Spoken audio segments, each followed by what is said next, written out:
வணக்கம். இன்றைய முக்கிய செய்திகள். Breaking news. விஜயின் ஜனநாயக படம் ரீ-ரிலீஸ், மகிழ்ச்சி செய்தி வெளியானது. திரையுலகமே ஆவலுடன் எதிர்பார்த்து கொண்டிருக்கும் நடிகர் விஜயின் கடைசி படமான ஜனநாயகன் ரிலீஸ் குறித்த புதிய தகவல்கள் வெளியாகியுள்ளன.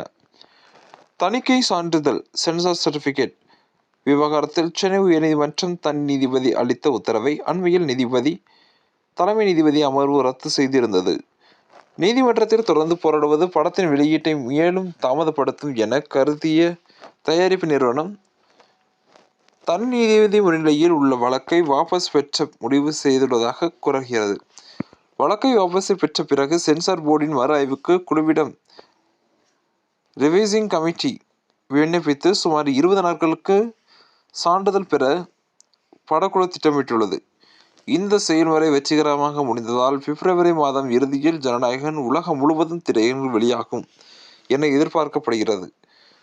முதலில் ஜனவரி 9 பொங்கல் பண்டிகையை ஒட்டி வெளியாகி இருந்த படம் தற்போது அனைத்து தடைகளையும் தாண்டி பிப்ரவரி இறுதியில் ரசிகர்களுக்கு விருந்தாக அமையும் என திரையுலக வட்டாரங்கள் தெரிவிக்கின்றன.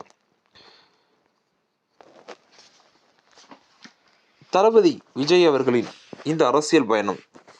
ஒரு திரையுலக நடிகராக இருந்து அரசியலில் ஒரு மிகப்பெரிய ஒரு இடத்திற்கு செல்லக்கூடிய வாய்ப்பு இவருக்கு இருக்கிறதா என்றும் 2026 சட்டமன்ற தேர்தலில் இவருக்கான வாய்ப்பு சதவீதம் எத்தனை என்பதை எவ்வளவு இருக்கும் என்பதையும் கமெண்ட் பாக்ஸில் பதிவிடுங்கள். தங்களுடைய கருத்துக்கள் வரவேற்கப்படுகின்றன.